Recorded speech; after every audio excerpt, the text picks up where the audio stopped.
Sa Good Vibes, pagpatay sa mga ido nga hindi magawad sa City Pound ang hindi na pagtugutan.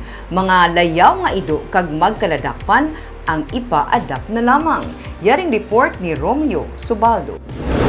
Sa tuanay ang pagtiro sa mga ido nga hindi magawad sa City Pound sa Bacolod ang pamaagi sa pagpatay sa ila. Ini nagtulod sa pila ka mga animal rights advocates nga pamalabagan ang ginahimo sang syudad.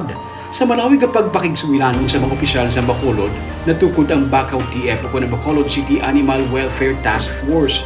Gikasugtan nga untatan na ang mercy killing sa mga ido nga hindi magawad sa ilang mga amo sa dog pound. Wala untat ang pagpangsikop sa mga layaw nga ido pero prioridad lang anay nila ang emergency cases kag pangpagbakuna.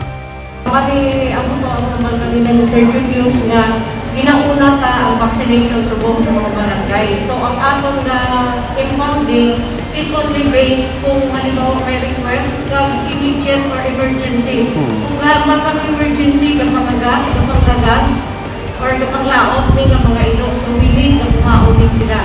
Pero as much as possible, di na maiway na kung anay ang aton nga stray dog catching because ga-focus kita sa aton nga vaccination. Suro kay Malu Perez ang posyon.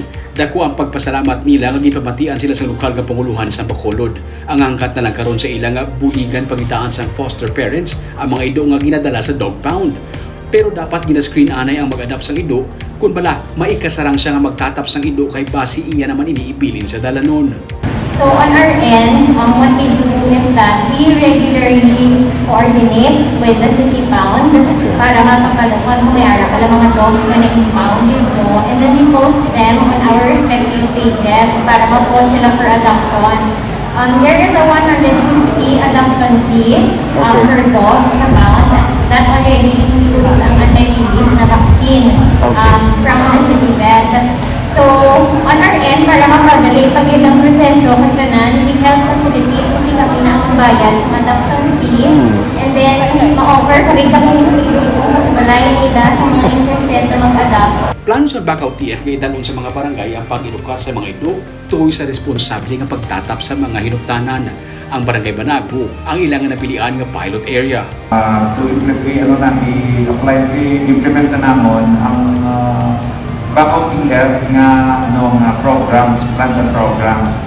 Actually, may alam na kami kinamitingan ang Banago nga ginimo ng mga iunahon naman sa project kani. Magluwas sa dog adoption, tuyo man sa task force nga magpatigayon sang pagkapon sa mga ido kag kuring. Magpatigayon sa special events para sa kasapatan kag ang task force amo man ang magaserbi nga complaints desk para sa mga kasapatan nga ginasakit.